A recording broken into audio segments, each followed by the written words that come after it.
आइए दोस्तों, बात कर लेते हैं कि कल 10 फरवरी 2022 के वो निफ्टी 50 कहाँ पे कामकाज कर सकती है।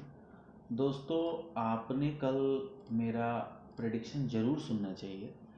और मैंने कल आपको सिंपली ये बोल के रखा था कि 17,350 के ऊपर आपको एक कॉल की पोजीशन बनानी चाहिए। दोस्तों, विश्वास मानिए, मार्केट जो ये आज गैप अप ली, ये फ्लैट खुल के नहीं ली। हमारा डिस्कशन ये था, अगर फ्लैट खुल करके 350 को तोड़ती है तो हम एक कॉल की पोजीशन में बैठ सकते हैं। बट मार्केट ने यहाँ फ्लैट से पोजीशन ना दे करके सीधे गैप अप खुल गया। दोस्तों, आज हम कुछ डिसिप्लिन में बातें अपनी इसमें बढ़ाने वाले हैं, और एक्चुअली में वो बातें आपके ऑप्शन कैरियर के लिए बहुत ज़रूरी है। मैं आपसे आज वो बात शेयर करूँगा। दोस्तों, अगर आप ऑप्शन बायर हो, अगर आप ऑप्शन बाइंग करते हो, और आपकी ऑप्शन बाइंग की जो ऑप्शन ट्रेड में जो पॉसिबिलिटी बनती है, वो दरअसल ऑप्शन में आपको अगर काम करना है दोस्तों, तो बायर के लिए चीज़ें लिमिटेड हैं। इस चीज़ को आप पूरे जहन में बैठा लीजिएगा और अपने नोटबुक में इसको लिख के रख लीजिएगा। बायर्स के लिए ऑप्शन में काम करना एक लिमिटेड, जो कहा जाता है ना, एक लिमिट फिक्स है। हाँ, अगर आप इसमें, जैसे आज मार्केट ने जो किया, हम इसमें समझते हैं बायर्स कैसे कामकाज कर सकते थे। मार्केट यहाँ से अप गई, सपोर्ट लिया, नीचे आई, फिर अप गई, अप्रोक्स यहाँ से सपोर्ट लिया, नीचे आई। तो हम एक स्कैल्प यहाँ से लेकर के और यहाँ तक का एक पोजीशन बना सकते थे, और यहाँ पे हमारा एग्जिट हो जाता।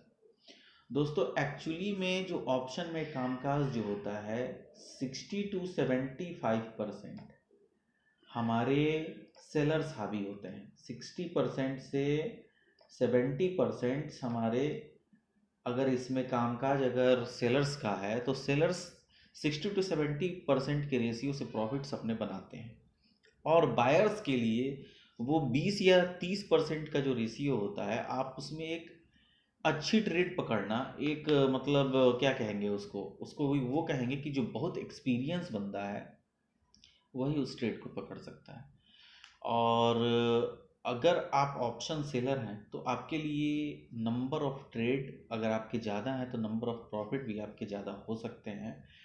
उस सिनेरियो में अगर आप बायर्स हैं, तो बायर्स में ये सिनेरियो आपका लॉस ज़्यादा कर सकता है। अगर आप नंबर ऑफ ट्रेड ज़्यादा करते हैं ऑप्शन में, तो आपके नंबर ऑफ लॉसेस ज़्यादा आ सकते हैं।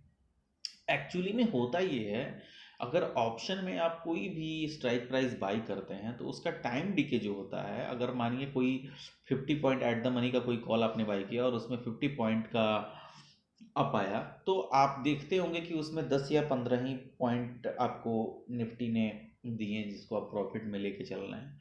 तो 50 के 50 पॉइंट वहाँ नहीं मिलते हैं। और सेलर्स में ये होता है कि टाइम इज़ मनी। अगर आपने लाइफ में सुना हो दोस्तों, तो टाइम जितना डिके होता है, ऑप्शन सेलर को फायदा उतना ही ज़्यादा होता है। तो ये बात मैं आपको इसलिए बता रहा हूँ क्योंकि ऑप्शन बायर के लिए एक लॉन्ग ट्रेड में बैठ पाना, मतलब मेरे नज़र में देखने में वो बहुत रिस्की होता है। स्टॉप लॉस हिट होने के चांस ज़्यादा होते हैं, बट सेलर्स के लिए वो अपॉर्चुनिटी सबसे ज़्यादा होता है अगर वो लॉन्ग पोजीशन में बैठ रहा है। तो दोस्तों, आपको इस चीज़ का हमेशा ध्यान रखना है, अगर आप ऑप्शन में आ रहे हो, ट्रेडिंग कर रहे हो, तो एक लॉन्ग ट्रेड के लिए बैठ पाना ऑप्शन बायर के लिए बहुत ही टफ होता है। और स्कैल्पिंग करके, यानी कि छोटे छोटे प्रॉफिट बुक करके आप भले ही पैसा बना सकते हो, मतलब 40-50 पॉइंट, 70 पॉइंट, लेकिन एक 100 से ऊपर के पॉइंट के लिए अगर आप बैठ रहे हो ऑप्शन में, वो ज़्यादा टफ होता है। तो इस चीज़ का आप हमेशा ध्यान रखिए कि ऑप्शन में अगर आपने काम करना है, तो ये बायर और सेलर का जो रेशियो है ना, इस चीज़ को समझना पड़ेगा आपको। आप ये समझ लो कि अगर ऑप्शन में किसी बंदे ने बाइंग करके आज 10,000 प्रॉफिट कर लिया है, never be excite in option trading. Option trading आपके 10,000 प्रॉफिट को विद इन अ सेकेंड, मेरे साथ ये कई दफ़ा हुआ है, विद इन अ सेकेंड वो आपके जो 10,000 रुपये ग्रीन में दिख रहे हैं ना, वो रेड में दिखने शुरू हो जाएंगे। तो अगर आपको ऑप्शन में लॉन्ग टर्म काम करना है ना, तो आपको ऑप्शन सेलर बनना चाहिए। ऑप्शन में अगर आप रोज ट्रेडिंग करते हो तो आपको स्कैल्पिंग करना चाहिए। एक सपोर्ट रेजिस्टेंस को फाइंड करके स्कैल्पिंग कर सकते हो, जिसमें आपका 10 से 15 पॉइंट का ऐसे लगा करके आप 40 या 50 पॉइंट के लिए बैठ सकते हो। स्कैल्पिंग आपके लिए बेस्ट है, आप ये करके देखना, आपका पैसा बनेगा, आपका पैसा बनेगा। अगर ऑप्शन सेलर किसी एक कॉन्ट्रैक्ट को बेच करके अच्छे प्रॉफिट बनाता है, तो ऑप्शन बायर के लिए नंबर ऑफ अपॉर्चुनिटी ये ज़्यादा होते हैं कि वो छोटे छोटे पॉइंट को, जैसे यहाँ पे मैं आपको मार्क करके दिखाता हूँ, जैसे उसके पास अपॉर्चुनिटी जो थी, एक यहाँ पे एक अपॉर्चुनिटी उसके पास आती है, एक यहाँ पे, सॉरी, इन सारी जगह पे वो अपने पोजीशंस को बना सकता था। ये वो देख रहा था, अगर एक बार ये सपोर्ट ली यहाँ पे आई, तो यहाँ पे अपना एक कॉल की पोजीशन बना सकता था। लेकिन अक्सर जब आप स्टॉप लॉस लगाइए ना दोस्त, मैं आपको बहुत ही अपना एक एक्सपीरियंस शेयर कर रहा हूँ, हमेशा बॉक्स का स्टॉप लॉस आप मेंटेन करना। ये जो बॉक्स है ना, ये बॉक्स का स्टॉप लॉस मेंटेन करना। अरे ये हिट हो रहा है तो ये भी हिट हो जाए, कोई दिक्कत नहीं।